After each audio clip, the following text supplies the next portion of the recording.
네, 여러분 기도해 주셔서 도미니카 공화국 단기 선교를 잘 마치고 돌아왔습니다. 기도해 주시고 후원해 주신 분들 감사드리고, 다음 주에는 아마 영상을 통해서 어떤 사역들을 또 했는지를 보실 수 있을 겁니다. 다음 주일 또 선교 보고 예배에도 여러분 함께 참여하시면 좋겠습니다. 서울 온누리 교회를 섬기셨던 고 하용주 목사님, 이분이 생전에 하셨던 메시지 중에 한쪽 문이라는 제목의 메시지가 있습니다. 제가 그 내용을 참 좋아합니다. 여러분과 오늘도 나누고 싶은데요. 제가 한번 읽어드릴게요. 화면으로 보시면서 들어보세요. 어떤 문은 우리가 두드려도 자꾸 닫힙니다. 기도가 없어서도 금식이 없어서도 아닙니다. 내가 무슨 실수를 하고 죄를 지어서도 아닙니다. 그냥 일이 안 되는 것입니다. 특히 예수님을 믿고 헌신했을 때 이런 일을 경험합니다. 내가 가고자 하는데 하나님이 못 가게 하시는 것입니다. 이런 경우는 하나님이 그쪽으로 가는 문을 닫으신 것입니다. 왜 문이 닫혔을까? 내가 무슨 실수를 해서 그럴까? 내게 믿음이 없어서 그럴까? 아닙니다. 그런 것이 아닙니다. 하나님의 일을 하는데 문이 닫혔다는 것은 다른 한쪽이 열려 있다는 뜻입니다. 하나님은 모든 문을 닫지는 않으십니다. 한 문이 닫혔다면 하나님은 내가 알지 못하는 다른 한 문을 열어놓고 계시는 것입니다. 또한 기도하는 사람에게 있어서 닫힌 문은 우연의 문이 아닙니다. 그것은 분명히 필연이고 하나님의 뜻이 있습니다. 제가 이 문에 대한 메시지를 읽으면서 깊이 묵상하는 것이 있습니다. 그것은 바로 여러분께 늘 강조하는 하나님의 선하심입니다. God is good 하면 여러분 뭐라고 해야죠? 다시 한번 God is good. 네, 우리의 하나님에 대한 반응이 바로 하나님의 선하심에 대한 인정이어야 하는 것이죠. 그러나 우리는 당장 눈앞에 보이는 문만 볼 때가 참 많습니다. 이게 열렸으면 좋겠거든요. 근데 인생의 문은 항상 열려 있지 않습니다. 닫혀 있을 때도 있죠. 우리가 지금 내 인생의 문이 열려 있는지 닫혀 있는지에 주목하다 보면 열려야 좋고 닫히면 슬픕니다. 근데 하지만 여러분과 제가 주목해야 할 것은 사실 그 문이 아니라 그 문을 열고 닫으시는 하나님이시죠.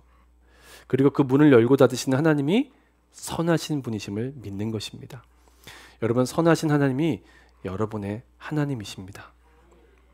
내가 하나님의 선하심을 굳게 믿으면요, 그 선하신 하나님이 전능하신 손으로 문을 열고 닫으시는 것도 아멘 하게 됩니다.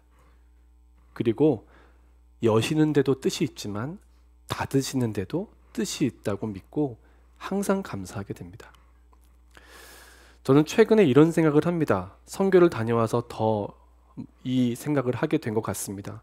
신앙을 가지고 인생을 살아가면서 가장 중요한 것은 내 인생의 문이 당장 열리느냐 닫히느냐가 아니라 우리 인생에서 가장 중요한 것은 어떤 상황이 와도 선하신 하나님을 믿는 것이고, 또한 항상 그 선하신 하나님의 뜻대로 살아가야겠다라는 마음을, 이 결단을 잃어버리지 않는 것이다. 이런 생각이 듭니다. 오늘부터 시작되는 새로운 주간 내내 저와 여러분의 눈앞에 문이 열려있든 닫혀있든 간에 그 문만 보지 않게 되시길 바랍니다. 그 문을 열고 닫으시는 하나님을 바라보시기 바랍니다. 그리고 그분의 선하심을 기억하셔야 합니다. 그 하나님의 뜻을 따라 살 마음을 먹으셔야 합니다.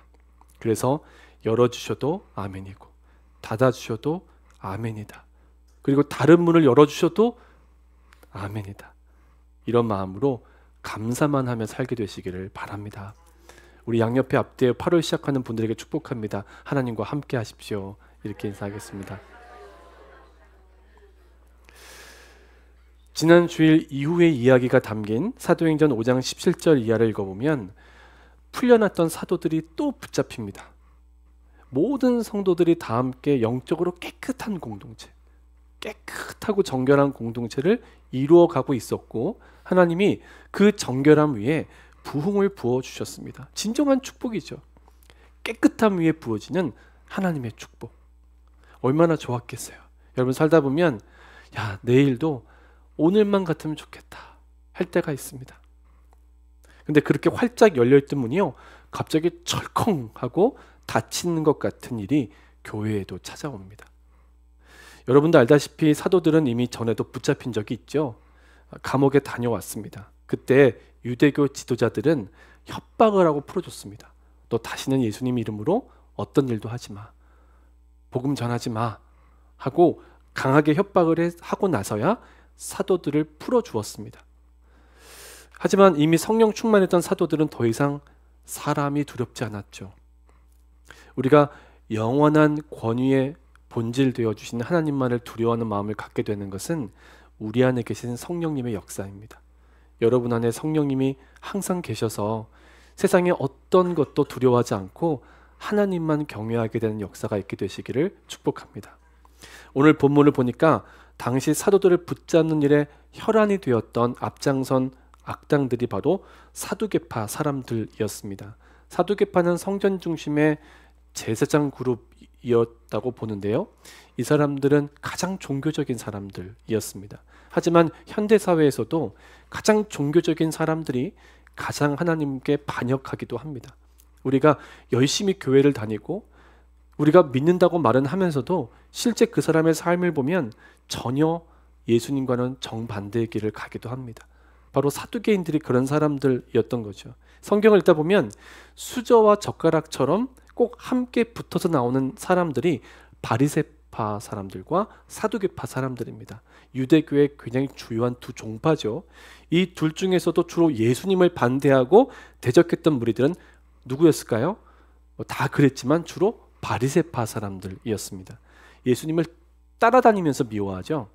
근데 오늘 사도행전 보니까 예수님의 제자들인 사도들을 체포하는 일에 앞장선 무리들은 바리새파가 아니라 사두개파 사람들입니다.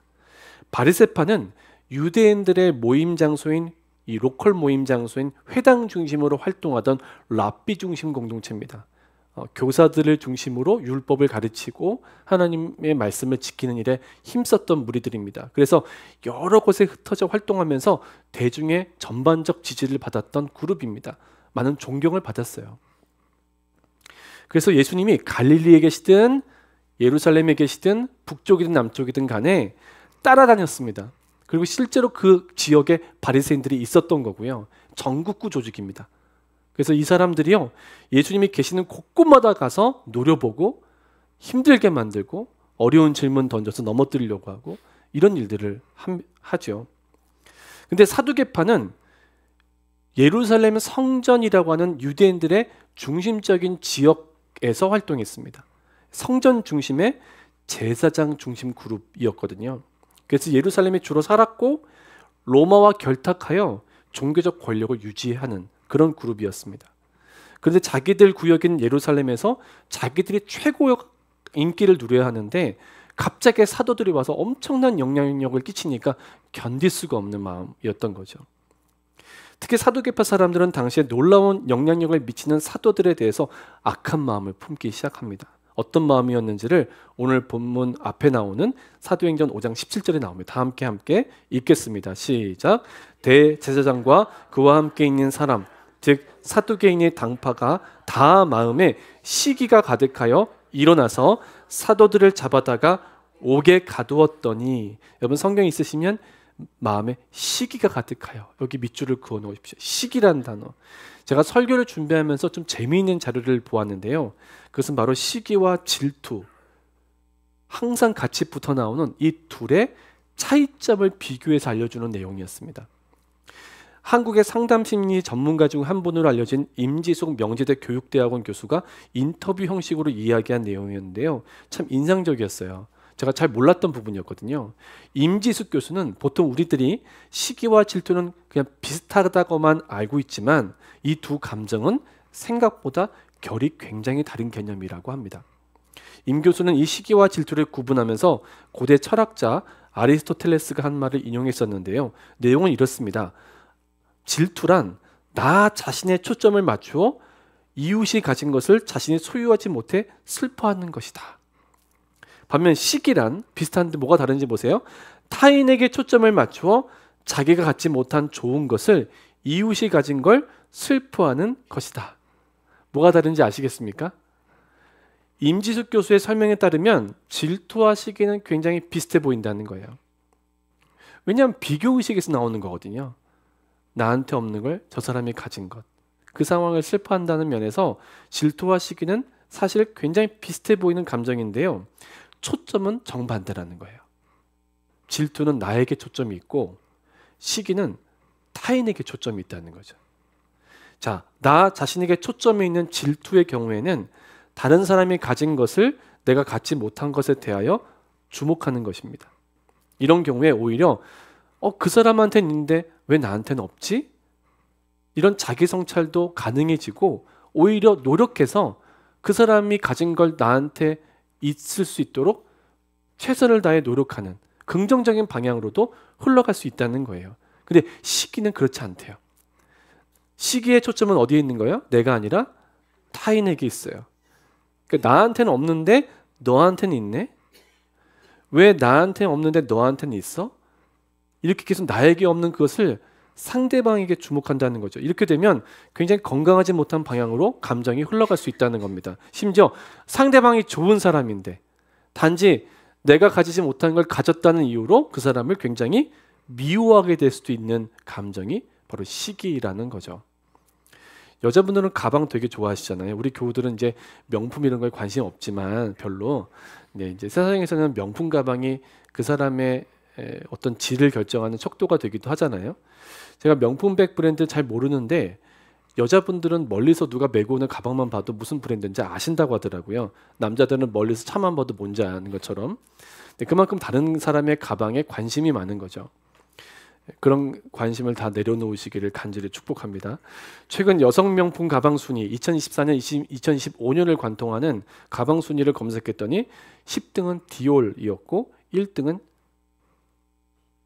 샤넬이었습니다. 가방 가격이 제일 비싼 건 3만 불 정도까지 하는 에르메스였습니다. 그 이유는 리셀, 다시 팔 때 가장 가격이 높기 때문이었습니다. 자, 어떤 분이 자기가 명품 가방 그래도 10등짜리 디올백을 가지고 있다고 생각해 보세요. 근데 어느 날 친구가 밥 먹자고 해서 만났는데 하필 그날 그 친구가 1등짜리 샤넬을 메고 온 겁니다. 에르메스 가방을 들고 온 거죠. 이때 질투나 시기 둘 다 일어날 수 있는 거예요. 이때 질투를 하면 친구에게는 있는 샤넬백이 나한테는 없다는 것 때문에 슬퍼하면서 두 가지 선택을 할 수 있다는 거죠. 첫 번째는 내가 열심히 돈을 벌거나 내 남편이나 남자친구를 바가지를 긁어서라도 내가 노력해서 나도 샤넬을 메고야 말리라 이렇게 생각할 수 있고요.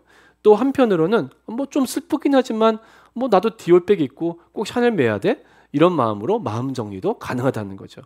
그렇게 긍정적인 방향으로 흘러갈 수도 있는 게 질투라는 감정이라는 거예요. 근데 초점이 내가 아니라 상대방에게 있는 시기는 좀 다릅니다.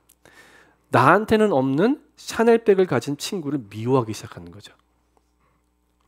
네가 나보다 잘난 게 뭔데?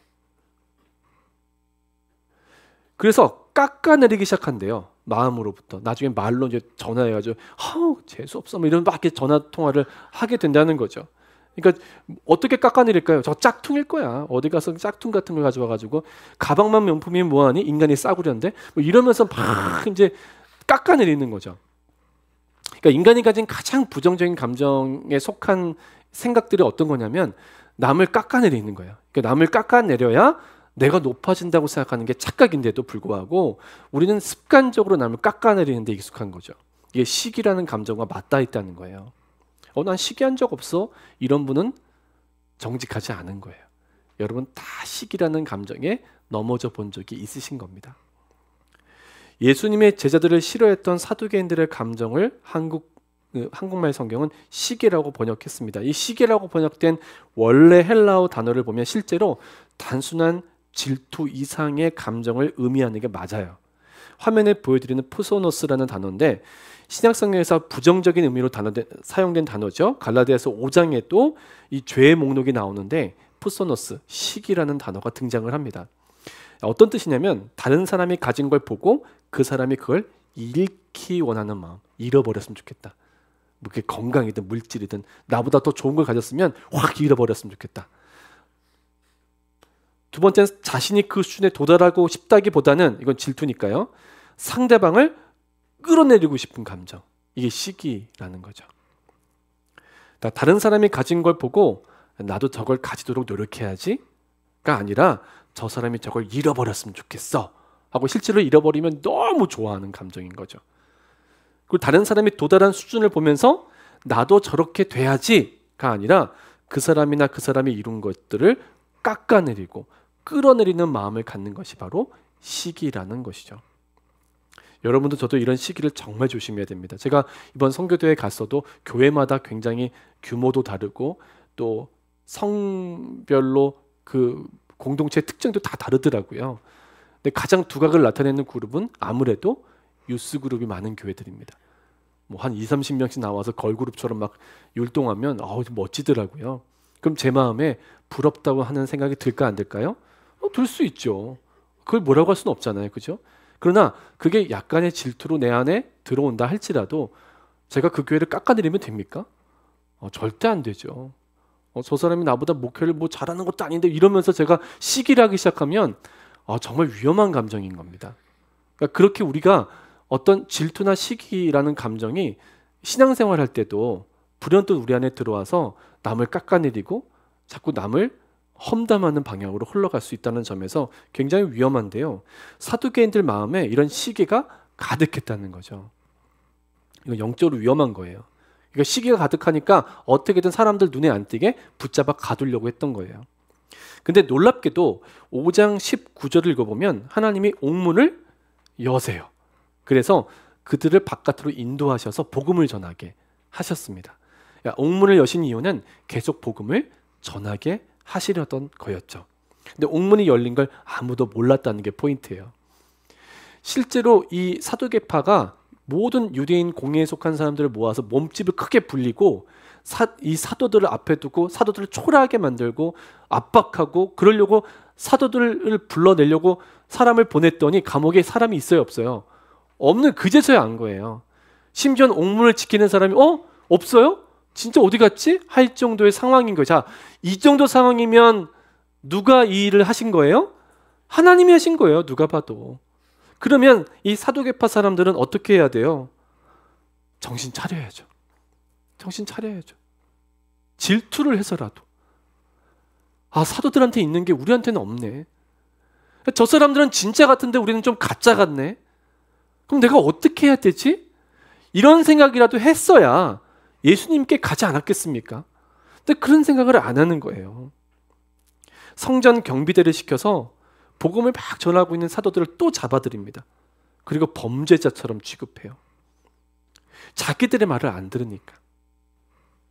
아무리 협박을 해도요. 사도들이 굴할까요? 굴하지 않을까요? 굴하지 않아요. 그러자 사도들을 죽여야겠다라고 마음을 먹기까지 됩니다. 이때 누군가가 등장하죠. 자, 34절 말씀인데요. 우리 화면을 보고 다 함께 있습니다. 시작.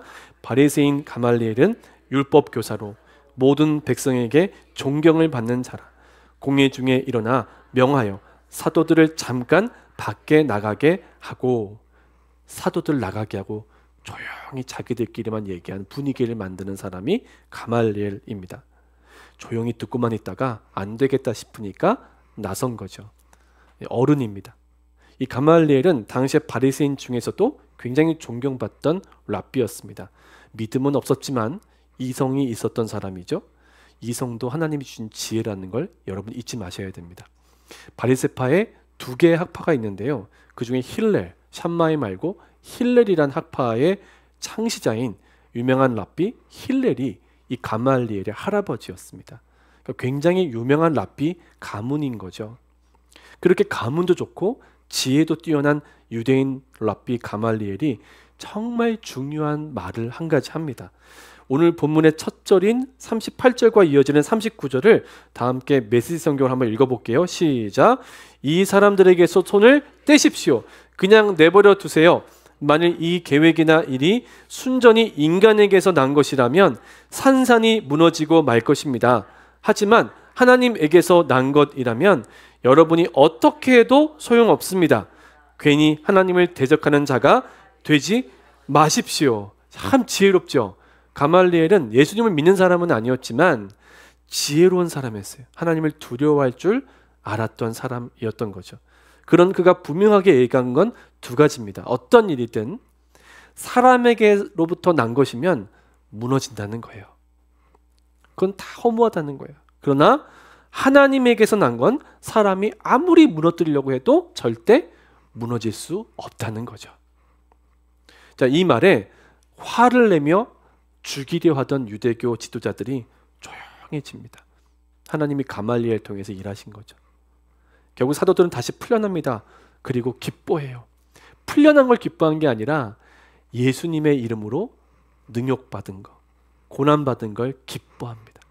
야, 내가 예수 믿는 믿음 때문에 감옥에도 갇혀봤네. 이런 마음으로 기뻐하고 감사하면서 나와요. 그리고 복음을 계속 전합니다. 오늘 본문의 마지막 절인 42절은 그들의 모습을 이렇게 현재형으로 말하고 있습니다. 우리 42절도 다 같이 한번 읽을게요. 시작. 그들이 날마다 성전에 있든지 집에 있든지 예수는 그리스도라고 가르치기와 전도하기를 그치지 아니하니라. 아멘. 그들은 멈추지 않았다는 거예요. 예수님은 그리스도시다. 우리를 죄와 사망의 권세에서 구원하시는 유일한 분이시다. 가르치고 전도하는 일을 그치지 않았다. 멈추지 않았다는 거죠. 그 누구도 막을 수 없죠. 왜? 복음으로 사는 일, 복음을 전하는 일은 사람에게서 나온 것이 아니라 하나님으로부터 나온 것이기 때문이죠. 저는 오늘 여러분과 두 가지를 좀 마음에 묵상했으면 좋겠습니다. 이 묵상이 여러분의 한 주간을 이끌어가는 묵상이었으면 좋겠는데, 첫 번째는 내가 지금 당장 멈춰야 할 건 뭔가 반드시 있거든요. 내가 멈춰야 되는 거. 매 순간마다 아, 이거 아니지 하고 딱 멈춰야 되는 거. 그게 마음과 생각이든 말이든 행동이든 여러분 자신으로부터 비롯됐다고 여겨지시면 멈추셔야 됩니다. 결국 멈춰야 될 일이거든요. 또 한 가지, 내가 절대로 멈추지 말아야 할 것, 계속 해야 할 것은 무엇인가? 이게 분명해져야 합니다. 예수님을 인격적으로 만나셨습니까? 혹시 만나지 못한 분들 계시다면 꼭 인격적으로 주님을 만나시길 바랍니다. 여러분이 예수님을 정말 인격적으로 만나서 그분을 개인적인 구주로 영접하신 게 분명하시다면, 때로는 여러 가지 일 때문에 영이 어두워질 수는 있어도 여러분의 영은 완전히 빛을 잃어버리지는 않아요. 지금 여러분의 영이 굉장히 촛불 꺼지는 것처럼 그렇게 위태로울 수는 있어요. 그러나 여러분이 예수님을 정말 인격적으로 영접하고 마음의 구주로 모셨다면요, 여러분 안에는 예수 그리스도의 영, 성령이 불빛과 같이 함께 하시는 줄 믿습니다. 반드시 믿으셔야 돼요. 그러니까 여러분이 항상 여러분 자신에게 스스로 점검하고 물어야 하는 것은 내가 정말 예수님을 믿고 있는가여야 합니다. 예수님을 인격적으로 만나기 이전의 옛사람의 모습은 이제 멈춰야 합니다. 그게 계속 나오거든요. 저도 나와요.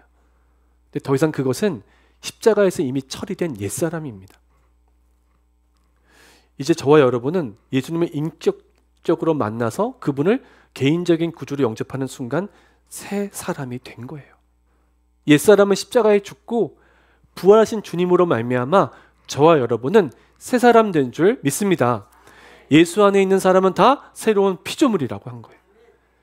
제1의 창조가 구약 창세기 1장 1절이라면 여러분은 예수 그리스도의 십자가 사건에서 다시 태어난 새로운 창조에 참여한 분들입니다. 얼마나 놀라운 일입니까? 저는 여러분과 꼭 기도하고 싶은 거죠. 저는 여러분과 같은 결의 기도를 하고 싶어요. 오늘 본문의 결론처럼 저도 여러분도 절대 멈추면 안 되고 계속 해야 할 일에 집중하기 원합니다. 무엇입니까? 복음으로 살아가는 거예요. 그리고 복음을 전하는 거예요. 인생이 끝나는 날까지. 이번 단기 선교는 13감리교회와 1개의 기관이 연합했던 선교 대회였습니다. 저는 개인적으로 아침 저녁으로 드려진 8번의 예배가 참 좋았습니다. 선교까지 오신 목사님들이니까 얼마나 그 영이 맑으시겠어요. 정말 저는 그 목사님들의 설교를 듣는 것만으로도 너무 행복하더라고요. 여러분도 꼭 선교 대회 한번 참여해 보시기를 권합니다. 선교지에서 예배하는 건 또 특별한 은혜가 있거든요. 목요일 저녁에 우리 교회에서 가까운 유난교회 아시죠?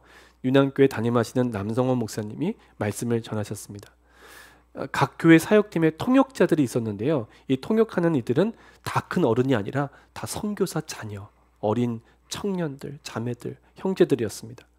근데 눈양교회 VB의 사역팀과 함께 움직여가며 약 5, 600명의, 제가 볼 때는 7, 800명까지도 된 것 같아요. 그 수많은 어린아이들을 섬길 때 함께 이 팀과 동역했던 자매가 이영원이라는 자매였습니다. 근데 이영원 자매에 대해서 간증을 하시더라고요. 이 남성원 목사님이. 참 20살도 안 돼 보이는 앳된 자매였는데 남 목사님이 이 자매와 대화를 했던 거예요. 근데 대화하다가 안 거예요. 이 자매가 아주 어렸을 때 도미니카 공화국 선교사셨던 아버지가 괴한들이 쏜 총에 맞아 죽은 거를. 제가 기사를 찾아보니까 2012년에 있었던 일입니다. 도미니카 공화국 선교사로 정말 가난한 IT 난민들을 섬기던 이성철 선교사님이에요. 여러분 그 선교팀도 가서 보셨겠지만 IT 난민들과 보통의 또 도미니카 아이들과는 또 달라요. IT 난민들 아이들이 훨씬 더 너무 가난하고 또 어려워요. 근데 그땐 더 어렵겠어요.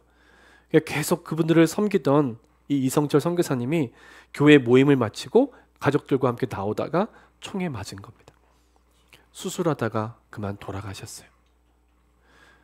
아빠가 총에 맞는 걸 사모님이 보고 9살, 7살 두 아들이 본 겁니다. 근데 사모님이요, 남편 선교사가 죽은 후에도 도미니카를 떠나지 않고 선교를 계속 하신 거죠. 그리고 아빠 얼굴 한 번도 기억 못하고 달아난 어린 딸은 자라나서 이번에 우리 선교팀을 돕는 통역자가 된 겁니다. 남 목사님이 이 자매와 대화를 하고 나서 숙소에 들어가 엎드려서 펑펑 우셨대요. 목사님도 딸이 있으니까. 한창 아버지의 사랑을 받아야 될 어린 딸이 아버지 없이 자라난 것도 너무 마음 아프고 그 가정이 겪었을 어려움도 상상할 수가 없고 그런데도 10주년을 아버지 없이 어머니가 새 아이를 키워가며 선교지를 지켰다는 것이 너무 큰 은혜가 됐던 거죠. 여러분이 목숨을 잃은 그 선교사 남편의 아내라면 어떻게 하셨겠어요? 제가 부산제일교회에서 부목사로 섬길 때요, 필리핀으로 선교팀이 떠났습니다. 저는 교회를 지키고. 근데 연락이 온 거예요. 이제 모든 일정을 마치고 하루 정도는 쉬거든요. 선교팀들이 바닷가에 갔는데 의사인 한 집사님이 둥둥 떠 있는 형태로 그냥 발견된 거예요. 심장이 멈춘 거예요. 당시에 이 심장 전문의들이 있었거든요. 그 팀에. 심장을 꺼내서 마사지를 할 정도로 최선을 다해 돌아가신 거예요. 그래서 저한테 그 아내분에게 이 소식을 전하라는 거예요. 정말 제가 그때를 잊을 수가 없어요. 그 집사님께 전화를 해서 집사님, 남편 집사님의 심장이 멈춰서 지금 돌아가셨습니다. 그 남겨진 집사님과 어린 아이들이 겪었을 어려움은요, 상상할 수 없을 거예요. 너무나 좋은 아버지였거든요. 왜 하나님이 그를 데려갔을까? 알 수 없는 거죠. 근데 여러분, 그 남겨진 여자 집사님은 그 교회의 전도사님이 되셨어요. 그 지금도 영혼들을 섬기는 일을 하고 계세요. 여러분, 이게 우리의 힘으로 되는 일입니까? 저라면 당장 짐을 쌌을 것 같아요. 여기 도저히 사용 못하겠다. 심지어 앞으로 다시는 선교하지 말아야지. 그랬을지도 몰라요. 더 나아가서는 나 이런 하나님 안 믿겠다고 아마 믿음을 잃어버렸을지도 모를 참 힘든 상황 아닙니까? 여러분이라면 어떻게 하셨겠어요? 여러분 신앙생활 하다 보면 깨닫지만 우리가 얼마나 약합니까? 단기 선교 가서도 관계 싸움이 있고 여러분 신앙생활 하면서도 그렇게 오랫동안 신앙생활 같이 하면서도 그냥 말 한마디 때문에 마음이 어려워서 교회 다니고 싶지 않은 마음이 일어나는 게 우리의 실체 아닙니까? 근데 여러분 이 선교사님 가정을 보세요. 나라를 떠나서 모든 걸 내려놓고 선교지에 간 거 아닙니까? 종신 선교사로요. 우리는 단지 일주일 선교도 힘들다고 그 덥다고 뻘뻘 땀 흘리는 그 선교지에 평생을 들인 사람들 아닙니까? 그렇게 헌신했는데 하루아침에 남편과 아빠를 잃었어요. 그 가정이 얼마나 힘들었겠어요. 혼자 남은 사모님 하루에도 수없이 떠나고 싶지 않았겠습니까? 그럼에도 불구하고 선교를 중단하지 않고 선교지를 떠나지 않았던 이유는 뭐였을까?